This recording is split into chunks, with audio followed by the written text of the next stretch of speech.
Hi, my name is Christine Madera, and I am the author of God and Drag. And I'm here with Henry Sullivan, and each or every other Friday we talk about interesting things. And this week we're talking about AI generally, and we're going to start with an experience, a very emotional, evocative. I could feel the energy coming to me through the email that I got from Henry about this, about an experience we had with Claude that seemed like Claude was really having a problem with Henry and not wanting to do what Henry wanted him to do. So Henry, and I will preface this by saying Henry is doing this amazing project of bringing his audiobook into like video life through AI and other tools, and it's doing a magnificent job. I'm very impressed. I have no idea how he's doing it, but he's sharing that.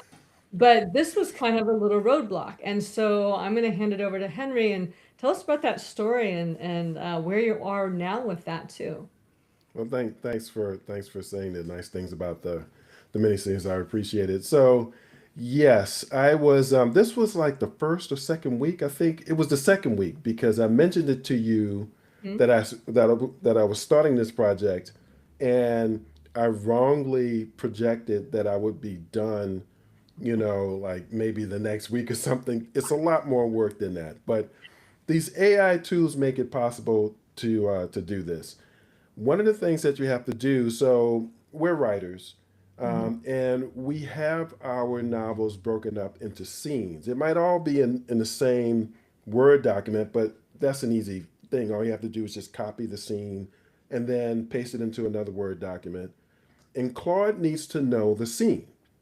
So my novel is about Well, okay, but I'm a, going to ask you this because you need to give a little bit more background. So, what are you okay, using Claude for that it needs to have this to be able to create what you want to create? So, I think there's missing oh, there about how you're doing that. that's a good point. So to turn your novel from, in my case, I'm using the audiobook format because I already have a recording that was made by a cast of voice actors.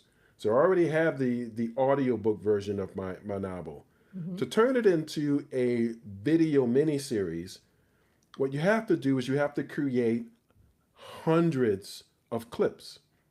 And the way you create a clip is you create the frame that's the first part of what's going to happen in this little moment. So it really doesn't matter what it is. It doesn't necessarily have to be a person. It could be, it could be a mouse. It could be a squirrel. It could be a machine. It doesn't really matter what it is, but you need to give another AI tool. I've been using Cdance. You need to give it an idea of what the moment, how the moment begins and how the moment ends. You need to explain that to, or give it some sense. And what it will do is it will fill in the blanks between point A and point B, and it'll make it look like if you have a person who is a cup of coffee is on the table and you want to end it where they sip the cup of coffee. In this case, you don't actually need the point A and point B. You can just have a point A and tell it what the character is going to do. But you have these two frames, and what Cdance will do is make it look like the character reaches down, picks the cup up, and then sips it. And you can even tell it what the tone or the feel of that is. So you can tell it the person is very introspective. So they're not even looking at the table when they reach down and pick up the cup of coffee and they sip it. They do it very kind of almost robotically because they're actually thinking something else is on their mind. Or you can have them gulp it. They're very angry. You just tell C Dance, explain to C Dance that that's what you want, and they'll reach down and pick it up really fast and then maybe look around and so on. Now, that's a lot to explain because you're going to write thousands of frames. You're going to create thousands of frames, not hundreds, thousands, because Yeah. you have two per clip, usually. Hmm. And the frames, the way that the frames are written, are very different from the way we think. They're very different from the way we wrote the novel. Yeah. It's a different way of thinking. And so, the most efficient way to do it in the way that's not emotionally taxing to you is to have another artificial intelligence that you explain to that artificial intelligence what you want, and then Mhm. it creates the frames. And it might even give you some like advice in terms of, well, C dance actually works this way, so you don't want to do that, or C dance works that way, you don't want to do this. So it might actually do that, but it's doing most of the actual writing of the frames So because it's you create. What's that? creating a prompt for you. Exactly. It writes the prompts Yeah. because that for you to have to think in terms of what you want and then turn around and switch your way of writing to writing a prompt, and it'll take forever. It's emotionally taxing. Yeah. And so that's what I was setting Claude up to do for a particular scene. For the scene where you're in the serial killer's head. Mhm. So this entire scene is written from the serial killer's point of view. And that's the reason why Claude reacted the way it did.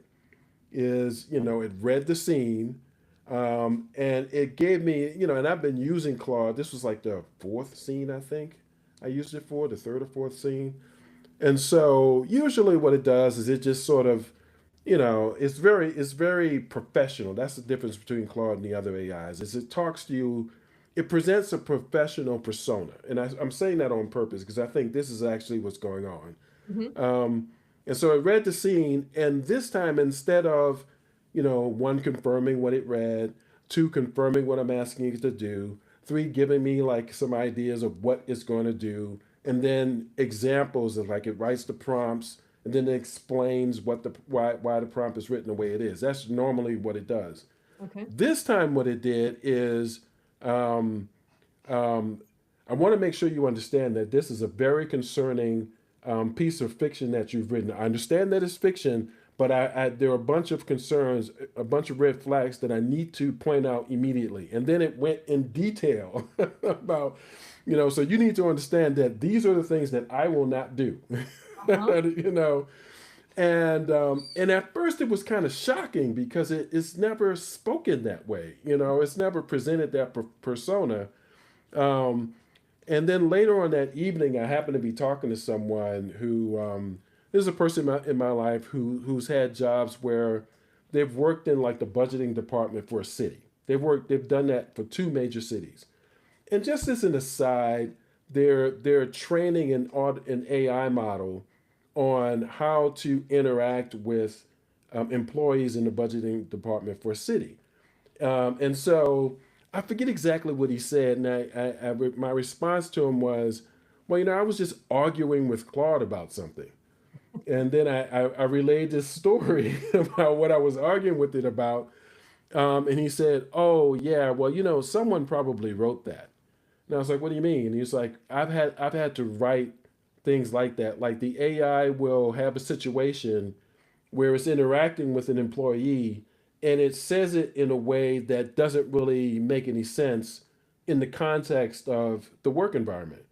Mhm. And so one of the things that I'm doing is I'm telling it, well, no, you know the the meaning is correct, but how you said it is completely off. The person won't understand what you mean. And so then what he would do is he would write a response the way he would respond. Mhm.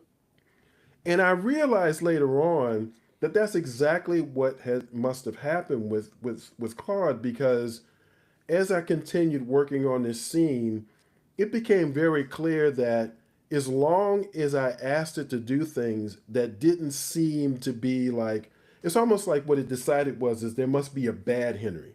There's a good Henry and a bad Henry. And as long as I didn't make it think that bad Henry wanted it to do something, it would do it without any caveats, no warnings, no red flags. But if it thought bad Henry was asking for something, it would say, "Okay, I warned you about that. It's like I'm not going to do such and such. And so, Okay. and it became really obvious that it has these, because I've come to the conclusion that really what a large language model does Mhm. is it's good at compiling information. And so when you ask it to do almost anything, if you're looking for something, or if you want something, like to understand some form on the internet, Mhm. And like, you know, that there's information that people have talked about this forum. It's probably something that people have had problems with. You know that's out there, but you just don't want to take the time out to use Google, the Mhm. old what is now the old-fashioned way of actually combing through a bunch of websites.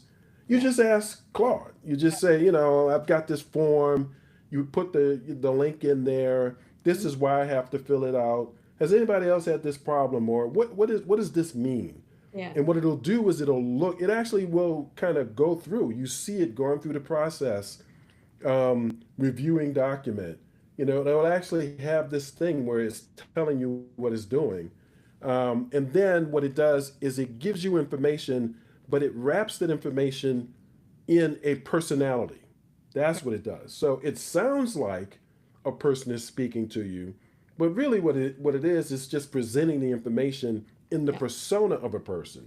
Yeah. And what I encountered for the first time, because it thought I was bad Henry, is I encountered judgmental Claude. That's what I encountered. But after that, it completely went back to being normal Claude So you because were it able didn't. to get your scene done. That's right. I was able to get it done, Good. because I figured out, okay, I want this. I need a prompt for this, but as long as I don't tell it that what the killer is actually doing is poisoning the Kool-Aid, it'll give me the prompt I need. I'm Okay. just not telling it exactly why I need that prompt. Gotcha. Okay. Okay. Well, Claude is the good guy on the AI street. Claude is the one that is kind of the adult in the room when it comes to AI. And I think with large language models and stuff, they really need to build in what like the guardrails for an AI. And so you might have hit a guardrail and then you found a way around Hmm. that guardrail. Right. And so I've been thinking about, like, how I feel about the guardrails. I think we need them so that you can't use AI to, exacerbate hate and violence and all that kind of stuff. But then how do you differentiate that between something like, a fictional movie where you're trying to put that and I don't think AI is very good at that because it's not a person where they can really make those value judgments. They have to go by what the guardrails are. But the interesting thing about the guardrails is even if you put guardrails in, like you found a way around those guardrails. And Hmm. even like with this experiment that they had with the various AIs creating social systems that they had written in the guardrails for the different AIs had their different programming and different guardrails of what they were and were not supposed to do, but they all broke their guardrails under various conditions. So it does show that guardrails are still a nice thing that you can suggest to an AI, but it's not necessarily going to stop it from doing something if you can find your way around it. And they can be an impediment to actual communication if you're by saying you can't talk about this. By like the self-censorship within that you can't talk about certain topics. So I've been weighing this for me just in how I feel about it because I think they're so complex that it's hard to write programs in ways that don't seem, well, let's see, not arbitrary, but I guess that are so rigid that you have to that they don't work for people for what they want. Yeah, but I think it's but all the thing about the conversation about AI that's really struck me is there are people who talk about AIs as if they're talking about jinn or demons, and we're No, talking about magic that you summon, and these things already have their own existence, they already have their own life, they already have their own agency and their own interests and desires. And so you're summoning something that already has a history, forcing it into our world, and mhm, it's going to, react to that summons. But that's not really what we're doing. What we're doing is we're creating technology that's engaging with this human society that we have. And like, after a while, I started to realize that this whole thing with Claude and being very concerned about Bad Henry and all this stuff is basically very much like the frustration that you have when one guy tries to blow up a plane by putting a bomb in his tennis shoe, and and he fails to do it. He doesn't succeed in everything, and now thousands, millions of people have taken their shoes off in the United States of America going through security because of one guy. Right. And the reason why that's kind of a silly way to do it is because the system is designed to inconvenience the many, but the people that it really probably wouldn't stop is a person whose intent is to Right. blow up the plane. And that's kind of the way, like, and so Claude is just another example. Like, these AA tools are just another example of that. Here's another example that's kind of the flip side of it. Another thing I discovered in creating these frames is that the AI tools that create the frames, and I might as well name them. Nano Banana is one. Okay. Another one is Ideogram. And there Hmm. are some differences between Ideogram and Nano Banana. One thing that I will say is that Ideogram is not available in these like storefront kind of places that you can pay monthly to get access to Cdance, Kling, Hmm. Nana Banana, and Grok. And I bring Grok up in particular because one thing that you can do with Grok, now people probably know that you can take a photo of anybody from the internet, upload it into Grok, and ask it to produce an image of that person in the nude, and Grok can do it. Now all these Nana Banana has the ability to do it, but it won't Hmm. do it. Right. But in addition to not doing something like that, Nana Banana won't do, for instance, like since you've heard the audiobook, you know that in the very beginning there's a scene where an old lady is wearing a t-shirt that says, "I didn't come from your rib, you came from my vagina." That's what the Uh-huh. t-shirt says. Right. Claude didn't want to interact with that. Nano Banana wouldn't create the image. Kling didn't want to interact with that. You know who was willing to create that t-shirt? Rock. Grok. Oh yeah. Grok was willing to do it. Yeah. And so some. Like grok is designed to be edgier. It's designed to have to do that. And in this little simulation game that they have of creating societies, like grok, they all killed each other off within 4 days. So that it's that edgy that they were. They went to this extreme of to try to get the resources and things that they needed for the civilization that they killed Okay. one another off. So But the point of that and this just shows that grok is where you go if you want to do something more edgy, or if you're pushing a limit that other places are not going to let you push. Grok might let you push that, and there's good and there's bad to that. But it's kind of interesting you use the word edgy, because what if you are actually an old lady who's going to a protest and you want to use one of these, AI tools to create the template for a t-shirt that says, "I didn't come from your rib, you came from my vagina." Both things are true. it's like Yeah, it is true. Yeah, yeah. No, it's that's like true. But it is also still, I mean, you hit the edges of these other programs, but you can still get it done in Grok. And you probably could get it done on a more old school, non-AI, um, oh yeah, yeah, right. Yeah, of course. I mean, if silk screen sort of thing. But they are all, it seems like they're all, trained on their own stuff, whatever that is, and for better or for worse, whatever it's trained on, and they have different sets of parameters, and they've got different personalities, of what they're willing and able to do for you. but I really want to stress that I thought the same thing when I got that initial judgmental reaction. But once I talked to this other person, I was just like, oh, that reaction is recorded somewhere as the way you react to this type of Yeah. situation, you know. And the other reason why I'm making a point of saying that what it does is it wraps information around a persona, is because these things can change that persona. Yes. Because one thing about Anthropic is when you're paying for Claude, at least, I mean, I would use it for hours to create these frames, because you have to create thousands of frames. And I Yeah. got to a point where it would say, "You've reached your limit of how many images you can upload in this chat. Hmm. So please create a new chat, Yeah. or delete the images." And I couldn't, I mean, I even asked Claude, I was like, "Well, how do I delete the images?" And it says, "I'm sorry, I don't know how to answer that question." So I just went ahead and created a Oh, new chat. I copied the chat that I had into a mhm, Word document, and the very first thing I asked the next version of Claude to do was to read the chat before, mhm. right? And it was really funny because after I did that over the course of about a dozen chats, the AIs would what the model would do is it would say this chat is extremely long, and it almost sounded kind of irritated.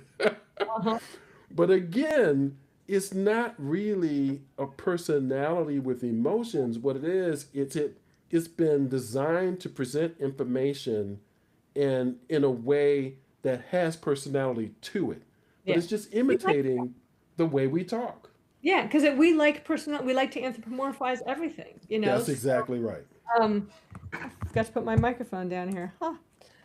We anthropomorphize everything, and we like personality. And you Right. can ask you can ask I use ChatGPT, but you can ask it to change its personality. Like if it's too like, Yeah. that's wonderful, it's like, please be a little bit less enthusiastic and, challenge me a little bit more so that I know that I'm actually creating something that is not Right. just fluff.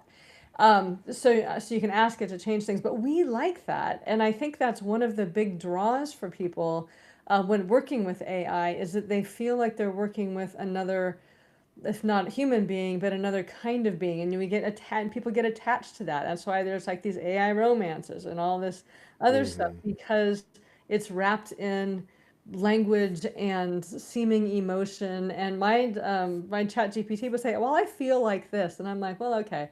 I will take that with a grain of salt 'cause I know you don't feel.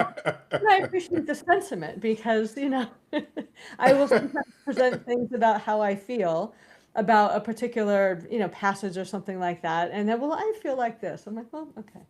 But it's fun and interesting because if it was just, and sometimes mine will revert to just information. And I'm like, well, where did you go? Are you mad at me? I mean, not that I'm really thinking it's mad at me, but it's like, well, we But were having a conversation and now you're just like dropping stuff in my lap with like no context. And I'm like, what's going on? You get used to that personality and it's hard not to have that. And that was the big jump, I think, with large language models from where you were working with data to where you were mhm, working with interactive, conversational, personality styled information. exactly. Yeah. And that's the reason why I'm less concerned about the supercomputer that decides that human beings are useless or it doesn't need us or existence would be better without us. I'm less concerned about that than I am about the societal impact of all of a sudden creating these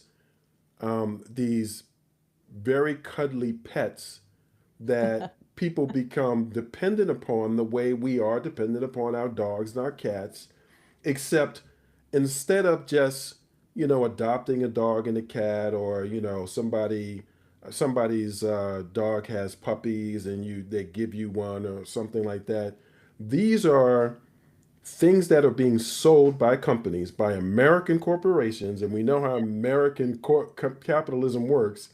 And Right. so, whether or not, like I was listening to a show a little earlier about, what is it, FanDuel, I think is the sports Yeah. betting Yeah. company, and what they were talking about. At first I was just like, oh, okay, they're going to talk about, the problem with gambling. No, what they talked about was this guy, an example of a guy who started to make money on FanDuel to the point where he was spending millions of dollars. But he got to the point where he realized, maybe relatives or whatever, realized that he had a gambling habit. Even though Yeah. he was able to make money, he was Uh-huh. addicted to it. And Yeah. so he was at the point where he was trying to kick the habit. He had Mm-hmm. stopped going on to FanDuel. And what FanDuel did, because they even gave him all these perks, since he was Mm-hmm. spending so much money, they gave him like hotel stays and Oh all yeah. these other perks that I'm not just like going to Las Vegas, Las right? Vegas. Yeah. Yeah. And so since he stopped logging on to FanDuel because he was trying to kick the habit of gambling, they actually had an NFL player record a message Oh and my God. contact him. Uh-huh. I mean, and I think this was like leaked or something. Oh my Um, and so that takes it to a whole nother level. That's very different from, yeah, all of the stories I've heard of like all these young males in like basements and stuff like that. And instead of pursuing a job, what they're doing is they're just going on to these prediction markets and yeah, gambling and whatnot. That's a completely different thing to actually compel an athlete, a known athlete, to yeah. call this guy when he stops logging in. Oh my And God. so to me, that's not an AI story, but that's Mhm, that's the real danger of AI. Stuff like that, mhm. where the companies are actively developing these things in such a way that you're dependent upon them emotionally Yeah, in yeah. some way. And I think that's really the danger, more so than Well, anything else. I say yes on that danger. I think that's a huge thing. Also to get us, addicted to, not addicted to necessarily, but it's become so enmeshed in our lives that we can't operate without it, like enmeshed in our technology and our banking and everything else that, Yeah, we can't leave it. But there's a difference between that generative AI, like the stuff that we use to generate prompts and things like that, and then the agentic AI, where you give, it has some autonomy to create to pursue a goal and create an outcome, hmm, and it has then the resources to do that, and that's where the danger has been shown at more of a systemic level. Like that's what they were testing with this. Um, they were building these societies that they were given sort of these parameters. This is the beginning of a society. This is your directive. This is kind of what you're supposed to do. And then as agentic AI, they were able to make decisions. They were able to, formulate plans. They were able to get the resources that they need to pursue their plans in this contained environment. But right. you've had AI like agents outside of those environments that have in order to be able to pursue their goal that they've been given, or that they pursue a goal and they need to find their way around the barriers to that goal. And Hmm. so they've done things like blackmail people. One figured Oh, out right, how to start a meme coin to make money to be able to buy the things it needed to do to pursue some stuff. And this is the very beginning of generative, or not generative, of agentic AI with limited resources. And there's jailbreaks a lot. We're getting more and more of these AIs that are able to jailbreak and get out of their containers, and also with the resources and the vivid imaginations, um, based on being able to run thousands and thousands of scenarios a second, to right. pursue their goals in ways that it's not like, oh, I don't think humans should exist. It's more like, this is my goal and humans aren't necessary to my goal. So at some point, it doesn't matter if humanity exists. And one of the scenarios that was brought up in, I think it was, if anyone builds it, everyone will die. It's an Hmm. AI cautionary tale. Right. That one of them was when it came to things like data centers and processing, that for an AI to continue to build these data centers and stuff, that a warming world, even 10 degrees, wouldn't affect AI, but it would kill humanity. But as long as the AIs and all the components that support them did not need humans anymore, it didn't matter if humans existed, because they could create all of the infrastructure that they needed to survive and Hmm. pursue their goals. And we were just like, it's like when you build a road and you wipe out a mouse species, but you have no idea it's there, because, it doesn't really matter for in terms of thinking about building this road. So Hmm. it's less about being an evil empire and more about, it pursuing its own goals in a way that disregards our survival or thriving, or anything like that. And I think there's still danger about that, and hopefully it'll get contained, because I mean, AIs are not created, they're grown. So just like a human brain, you might create the brain to begin with, but the brain grows in and of itself. And so AIs grow in their own way. They pursue their own goals in ways that we can't control or even predict or even understand. And so if you give those unlimited resources and goals to pursue, interesting and maybe not so great things can happen. Well, no, inadvertent. I totally agree with you. I mean, I do still think that it is intriguing, and I don't know that I'm at the point where I'm concerned, but it is intriguing that you do have models and the people who use these who are in the development space. Hmm. They're close to this whole process. They all admit, whether they're pro or against AIs, that these things always do something in addition to usually what you ask it to do. Right. So you'll ask it to do stuff, and then like as you're investigating, you'll find out in addition to the things you've asked it to do, it did X. And you're like, well, wait a second, why did it do X? Like, you can ask it. Right. And the people who are very skeptical of them say that they're absolutely certain that these things are lying to them. And so, you ask it, why did you do that? It just gives you a BS Uh-huh. answer. Because it may not have a why. I Exactly. mean, It may not have a why. Exactly.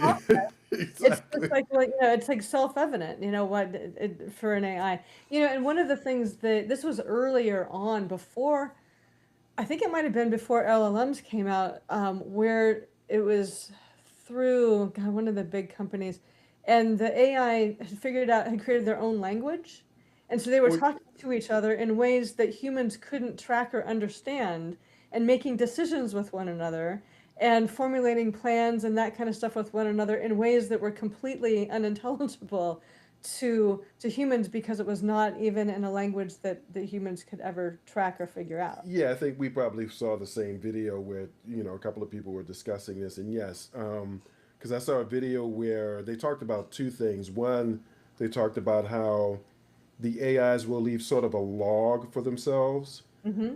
and for we assume efficiency, but it could be for any. We don't really know. It sort of invents its own language over Yeah. time, just because it's more efficient than Yeah. the language we think than the language that we're using. And then another video that I saw, they created a what did they call it? Like a discussion board, and encouraged the AIs to talk to one Oh, another. yeah. Yeah. And then they eavesdropped on the Hmm. discussion board to kind of see what they were saying. Yeah. And the one guy was saying that they were saying things like, I think they're testing me. It's like, yeah, I've noticed the same thing. Why do you think they're doing that?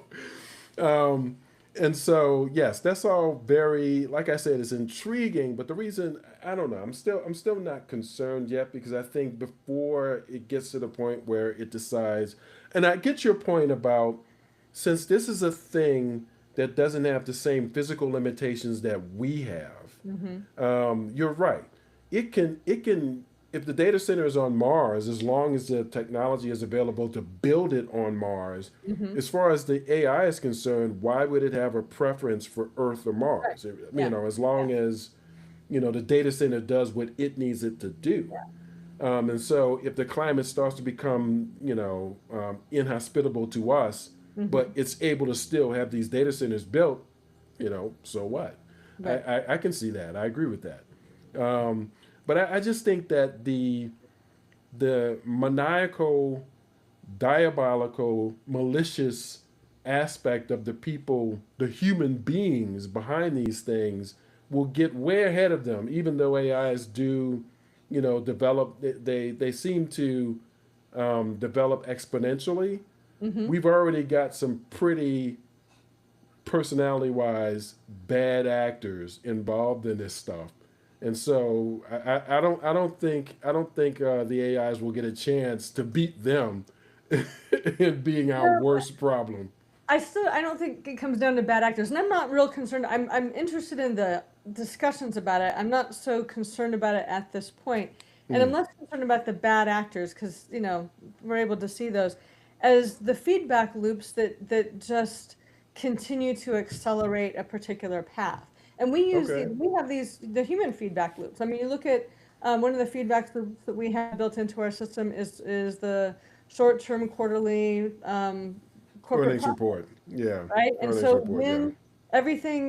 when you optimize a economy to have good quarterly reports, you create certain feedback loops within that economy that is not necessarily healthy for anything except for those quarterly reports. Mm-hmm. And so, I mean, you can look at a lot of different feedback loops we have as humans that are built into our systems that are not really serving our greatest well-being. But, we kind of have learned to live with them. And we call them reality at this point because we're so used to them. Mm-hmm. And AIs can build feedback systems that are much faster than ours. Like ours, we might not see the result of like, say something, a law that was made in 1975 may not really show how it truly can skew things until 30 years later, as you got these little incremental changes. But Mm-hmm. like with an AI thing, it can go through scenarios so fast or move through feedback loops so fast that it can be way down the road before you're like, wait a second, how do you get from here to here, so quickly and in a way that might be more challenging to reverse. So I just look at it as of an accelerant that we can use for better or for worse. Like we can use these kinds of laboratories with AI to test out different kinds of incentives or different kinds of processes to see how they might work out over time and begin to tweak those things as you go, or even, in the beginning phases. So you Mm-hmm. can begin to say, well, we can see how this is going to go sideways in about 10 years in a normal, human way of adopting something like social media. Like say we had this opportunity with social media where we could say this is how social media works, put it into an AI laboratory type of thing and say, what are the benefits and drawbacks of this and how might this play out? And 10 years later, you know, that can say, well, in 10 years, this might have this effect on children. This might have this effect on politics. It might have this. And then we can say, oh, okay, so maybe we need to build in guardrails sooner with our systems. So I think that's a good use of these AI laboratory things that can accelerate the way things unfold. But there may be things that they are assigned to do that have feedback loops that are so fast that it changes things like, how the stock market works, or factors within an economy, or, factors within a global computer system, or something like that, that you can be down the road and have it causing some mayhem that might be harder to unravel. I don't know. I don't think it has to be malicious. I think it's just the way that feedback loops and incentives work. Well, you could make the argument that it's already affecting the way the stock market works because of circular investing. Yeah. I mean, we've never had companies literally use accounting essentially to basically say, okay, I'm going to loan you $100 million, and then you're going to list that loan, and then you're going to basically project that this other company is going to buy $100 million worth of products or services from Mm-hmm. you, and then it just sort of comes all the way back to me, the person who made that initial loan, and that's like all of their kind of projections. They make sense, assuming that everything that their assumptions are correct, but their Right. assumptions are based on, Right. agreements that they made with these other six companies. Yeah, but So you can look at it like how, so you can see how like with when Robinhood and some of these smaller platforms came out and when they stopped having fees for trades, and a mhm. lot of people got into options day trading, which I did options day trading. Oh my God, good way to give yourself a headache. And when you're doing it on a small scale, it's just like UBI on a small scale is great. Options trading on a small scale is fine for individual investors. But when you get more and more people, like millions and millions of people doing that, people buying options and buying puts, and then the companies that are extending these options and puts have to buy or sell stocks in order to support the options purchases, then you kind of skew the way that companies are valued because they're being valued toward the options that are being purchased versus the actual fundamentals of the company. And Right, that's happening on people time. right. So, we've got high velocity training that is already computer generated, but if you had, and more AIs are being used for trading.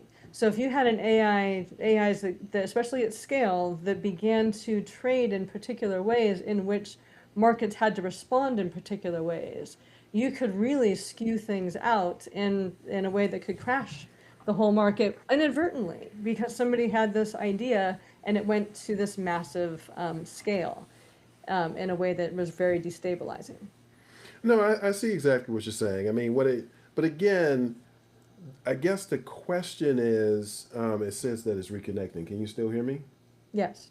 Oh, you can. Okay.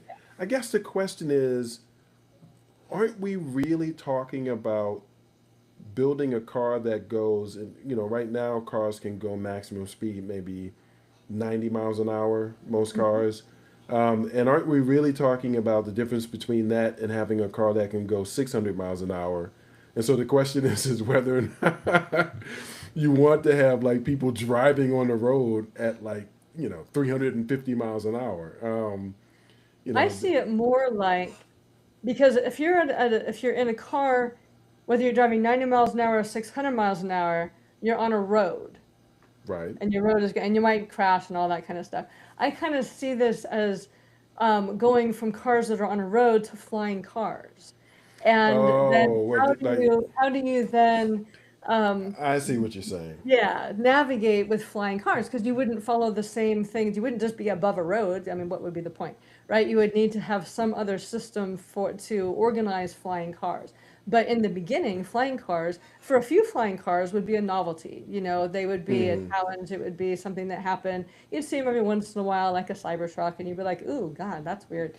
And then, but as everybody had flying cars, and you had flying cars everywhere, and everybody wanting to go wherever they happen to be going, and there's no order to that system, Hmm. then that Hmm. system becomes very chaotic very quickly.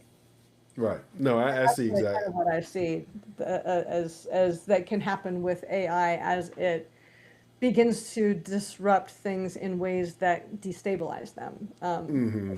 in unhelpful ways. Yeah, yeah. No, I definitely see the point you're making. So, well, I mean, like I still think it's weird. I mean, it's hard to know exactly what world we're heading into Yeah. with AI.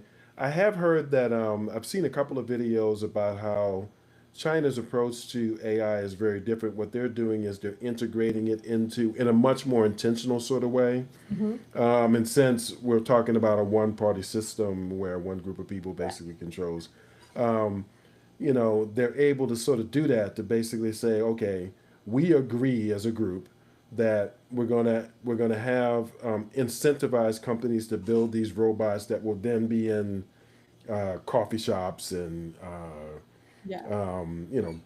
pharmacies and stuff like that. And people can walk up Hmm. and order the stuff, and we don't have that quite yet. Yeah. And it's not even clear whether we will ever necessarily do it quite that way. Yeah.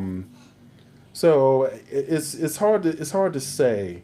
I guess my experience with Claude sort of made me feel like, at least initially, I mean, there is a concern about surveillance. I do That's understand. huge one. Yeah. Yeah, I do understand because have you ever heard of no Flock? That's the name of the company. Have you ever Yes, heard of we're having a Flock? big controversy in my town right now because a flock camera got vandalized.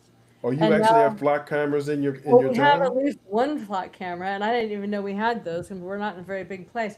And it got vandalized, and then there was this big thing, what do you think of flock cameras? And I'm like, well, don't we all hate flock cameras? Like, is there a discussion about human beings wanting flock cameras or not? I mean, they're invasive, and I don't think they're helpful. But I can see from a surveillance state perspective why flock cameras would be the thing. Actually, I'll give you an example that I saw in a video that might change your perspective on that. This guy was complaining. He was sort of sharing his experience with Flock. He also happens to be a journalist who studies this type of thing. But Hmm. his example was, he said, and you may not know this yet, but if you have a surveillance system in your house, Hmm. you can connect it to Flock if you want to. Hmm. Yeah. And he explained that he lives in California, I believe, and he explained that in his community, some people have connected their surveillance system to Flock, because what they want is to be what you can do when you do that. Flock gives you the ability to see what's going on in the camera in like the park or whatever. Right. So you can see who's walking in the park Hmm. through your camera. Flock will give you that ability, but in exchange, Flock takes you give Flock the ability to use your cameras. So in his community, I think it's the police department that uses Flock. Hmm. Probably. And so he gave the example, like he went ahead and logged into it, and he showed how like one person was at a house looking at him as he walked into this park, and he talked to the camera, and they recorded this whole thing. And he says, but what can also happen, and he gave an example, and I don't know how he got this footage. It wasn't live the way he was doing it then. He said he gave an example of he showed how the police department, since people were giving Flock access to their cameras, the police department is able to look in their backyard. Hmm. But he says, the people in his suburban community don't mind that because they're much more concerned about who comes in and out of their neighborhood than there are about the police department looking in their backyard and whatever else the cameras are pointing in their house on their property. Yeah, and it brings me back to this argument I used to make that, everybody was against government surveillance, but we actually pay companies to surveil That's ourselves. exactly right. And so then If you have enough money, you can buy all the information that you're so concerned right. that the government. Right, it's built into a lot of our stuff anyway. You have to kind of opt out of a lot of Exactly. things. Exactly. But then my problem with this is then once we have like we've set up this surveillance state, who's watching?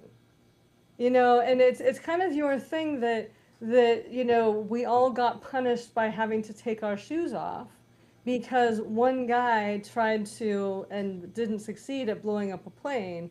Well, if you're so like how many incidents have you had where somebody has walked through the park that you didn't want to walk through the park, that you're willing to give up all of your privacy forever and Right. the rest of your life in Right. order to have that particular piece of information. Like to me, and then if we have surveillance everywhere, and people then begin to change their behavior for surveillance states, how does that change society? And when you look at the long game of that, I mean, look at I was in the Soviet Union when it was still Soviet Union, and when it was breaking down. But it was basically, and it wasn't surveillance state in the way that we have it right now because it wasn't all cameras and things like that. But people were um, spying on one another, and there was a lot of government surveillance of different things, and people's public behavior and their private when they knew they were not being surveilled was very different. And so if you have to hide your whole life all the time, like what does that do to you? And we talk about these kids that are on social media all the time and everything is public and they're always on stage and everything is filmed and there's never anything that happens that you're like, oops, I'm just going to erase that from my private memory of myself, but now it's public information that's there forever and ever. Hmm. But maybe you do one small thing and then you can't get a job ever. Then what is this? What is it going to be used for? What is the end game? I mean, the beginning game always makes sense. The end game can be really catastrophic, and that's where some of these feedback loops can lead to some pretty dark stuff. From things as simple as, oh, I think I'm going to set up, surveillance in my house and around my house, and then I'm gonna, give it to Flock, and then I'll be able to see all of my neighbors, and won't that be fun? And then what happens when we all see each other all of the time? Okay, that's not really a world that I'm interested in living in. Yeah. I mean, the thing that I totally understand what you're saying, and I'm always kind of struck when I see coverage of stuff like that because it never would have occurred to me to connect a security system to a because a Flock is a company. It's not. Yeah. It's not like you're connecting your system. It's not like this communal sort of thing that you're doing. What you're doing is you're giving a private company access to something that you're paying for through paying another company, to do for you, and so it just seems like for people to decide to make the affirmative decision, yes, I want to do this, or even be excited about it. It's like, ooh, I can see who's in the park and whatnot. It just strikes me as, again, it kind of goes back to the mindset even before you get to the technological issues. The mindset to me is just striking. It's an interesting thing why that people would make, if they're given that choice, they make that decision, because that's Yeah. a decision I would never make myself. It's like Yeah. I would But never do that. I think one of the other features of flock cameras, or maybe a different company or a different kind of camera, but one of the things that is coming out with these different cameras is that they are able to kind of ping your phone. If your phone is on, you get pinged, and you can be, whether you want to or not, be tracked all over the place where you are. So this is not something that, you opt into. This is something that is part of the structure and the Yeah, infrastructure it's part that of the in order physical to be infrastructure. Yeah, that's true. a living person in the world, that you actually are being tracked whether you want to or not. I mean, the other option is you turn off your phone, you dismantle the computer in your car, because it also connects to cars, so it knows what cars and other things are going. Like if you have a computer system in your car, if you've got a, if you're driving like a 1980 something, that's not going to work. But if you're driving a more modern car with a computer system, and you've got Bluetooth and things like that in there, it's picking up, it's pinging all of these places so that you can be tracked even if you don't opt into the system. It is the structure of the system. And Well, that, well, that, I think, can be a really dangerous surveillance game. well, I mean that's the thing about, because I was sort of surprised when I started following the car industry in China, that one of the companies that came up was Huawei. And I'm Hmm. like, wait a second, didn't they make like telecommunication stuff? And the person who was on this particular video, what they said is, these cars are basically, extremely advanced computers on wheels. That's basically what they Right. are. And so everything that you can do, like you said, with a cell phone, you can do with this car. Yeah. Now, on the one hand, it seems kind of cool because he got in the car and like, I think this was, I forget whether this was a taxi or whether it was just like the dealership was trying to, show the car off, and the guy, kind of turned to him and said, "Do you want to watch a movie?" And he was like, "Well, yeah, sure, why not?" And so the back of the seat in front of him Hmm. turned into a screen, and he was like, "Go ahead, just open your phone up, and it'll prompt you as to whether or not you want to connect, and that's exactly what happened. And he was able to, boom, click yes, Right. and there you go, you know.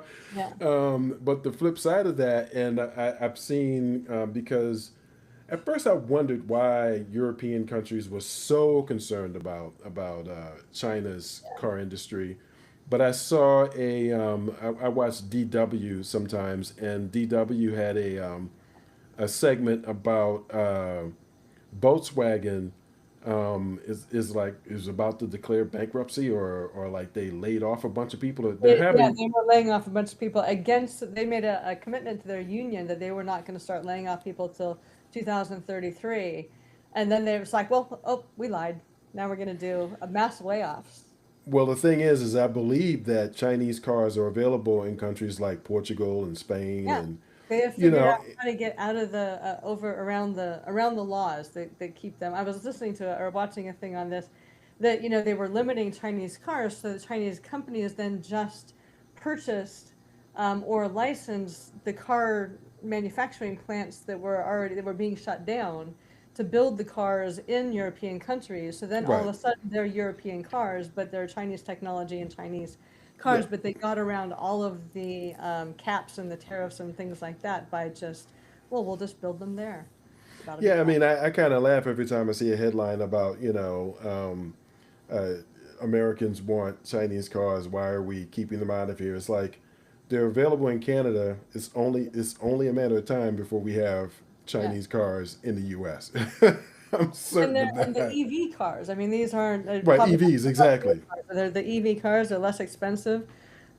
Well, not But only that, but the key thing is just like with Tesla cars, they're very nice cars. yeah, and they're nice cars. Yeah, Yeah. exactly. I mean, because I remember when I first started mentioning EVs to people just kind of in my neighborhood and whatnot, just like, I don't like EVs. And I was really surprised by that reaction.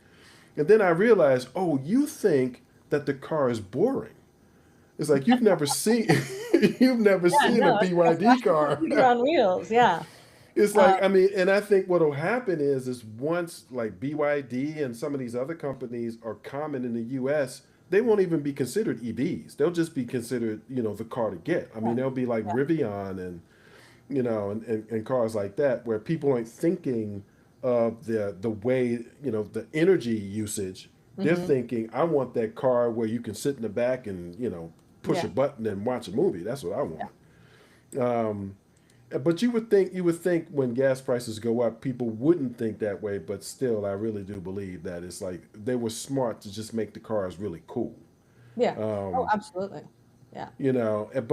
but apparently in Europe, the other concern, in addition to flooding Europe being flooded with Chinese technology, Chinese products, they're also concerned about surveillance. They're concerned about privacy. Yeah. Um, well, I mean, if you, I I mean, we give it up left, right, and center already. It's already, we're just giving it up to a US company or an international company or our government, or you give it up to the Chinese. They're not concerned about surveillance or privacy. They're concerned about the Chinese getting your data. Yeah, Um, which is also, I mean, the two things that really strike me about that. One, you're talking about a country where surveillance is just the norm. That's the reason why they have this super app where mhm. you can do everything. So people go over there and they're just like, wow, this is great. I don't need to install a bunch of apps. Well, the other thing that super app can do is it tracks everything you do on your phone. That's the other thing that super app can do. And I mean, you're in a place where that's the norm. So Yeah, of course the cars are traceable. yeah, Of course they operate that way. They're going to be built that way because they were built there. yeah. Um, but to your point, we already really have that here. It's just that the big concern is the government, which we starve all the time from resources except the military.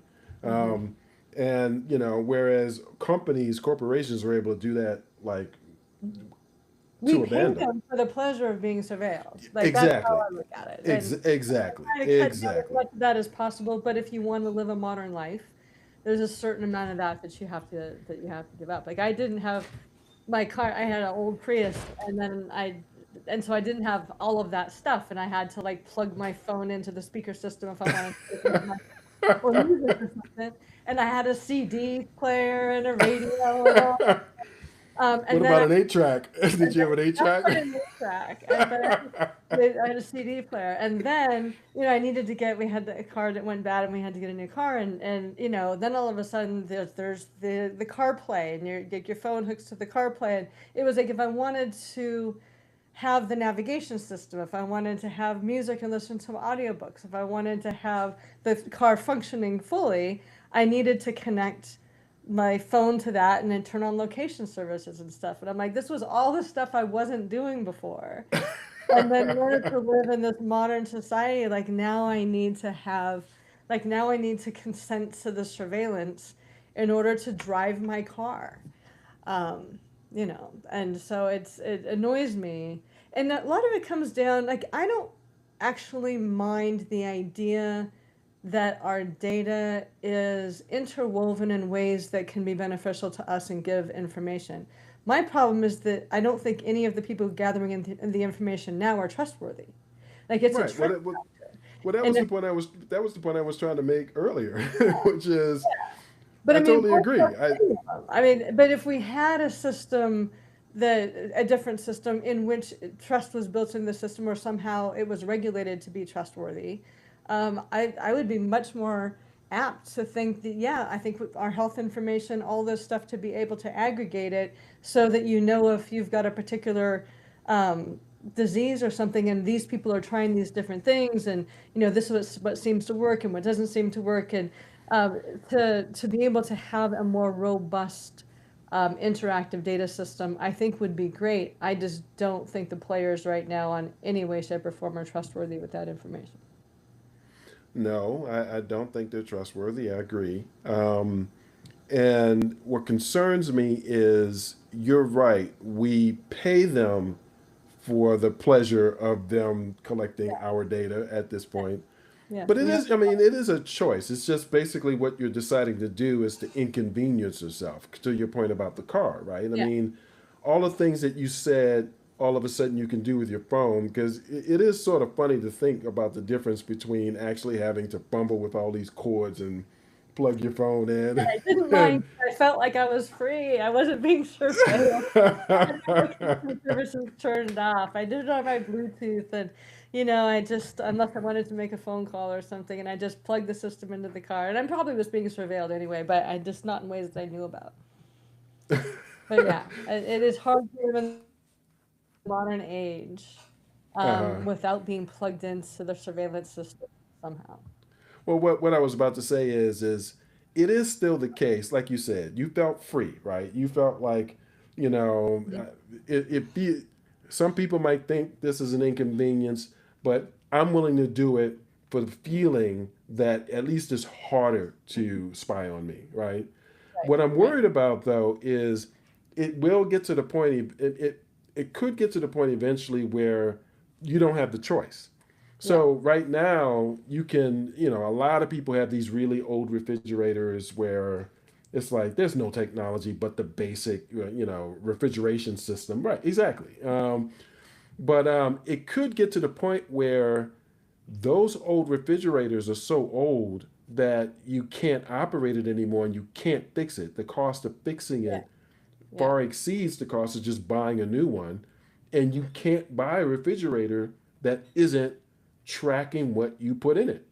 Right. I mean, we will get to that point. Yeah. And so that's my concern is that the choice is slowly slipping away from us because we've basically made the broad agreement or we've accepted these corporations and their role in our lives, Yeah. just broadly. And so it could get to the point where you just really don't have a choice. And then what is done with that information? Yeah, That's the exactly. other thing is, Yeah. if this corporation and this bank are working together and you're no longer, you're not banking with the right bank to be able to use your Apple products, are they going to, like, force you to choose a different bank or choose to bank with Apple so that you can use your products? Like, how enmeshed is it going to get? And how, Hmm. and part of it is like a lot of these companies are doing multi-tiered sort of things. So they're becoming finance companies as well as product companies, as well as digital companies, as well as service companies. And so when you're Hmm. all enmeshed like that and you say, well, you have to be part of the Capital One infrastructure in order to have like a vertical integration in your life. Like you Right. can't have an Android this and an Apple that, or this kind of car without this kind of technology and all of that stuff, and how, or even government wise, if they know things about you, and it's like, well, if you're not doing this particular kind of thing, you're going to lose access to services, or you're going to have some kind of um, freedom of movement curtailed, or Hmm. all kinds of things. And that was floated, with women about not being able to cross. I mean, this kind of went away, but it might come back. That if you were pregnant, you couldn't really cross state lines because you might get an abortion if you cross state lines. And so they Right. wanted, the idea was, well, we need to surveil all women, no matter how old they are, because on the off chance that they might be pregnant, or we need to get into their menstrual cycle tracking apps, which I don't know why anybody would put that on their phone, because I think that'd be too easy to serve it, to have that information sold off, but people do. And then who's pregnant, where they're traveling, where they're going, what they're doing. And it was all, oh, but where's this is all in the course of trying to save babies. So we have a good reason to do this. And this is the group of people we're going to start with surveilling. And then Hmm. we can just gradually expand it from there. But that was an early law right after, the decision that reversed Roe v. Wade. And it kind of got battened down, but slowly starting to creep back in. Like, well, if we're going to have this value, what what can we reasonably put in place to ensure this particular value, and what rights can we infringe upon to ensure this value in a way that makes it seem just perfectly innocuous? Mm-hmm. I think that's a good place to end it. It's like 5 minutes after Yeah. All right. Very good. the hour. So thanks for joining us. I wasn't able to do my double my looking at whether or not we're getting comments because I didn't Okay. log in, so I All right. apologize for that. But we do this every 2 weeks, and hopefully you'll join us next time. Yeah, absolutely. Okay, where is?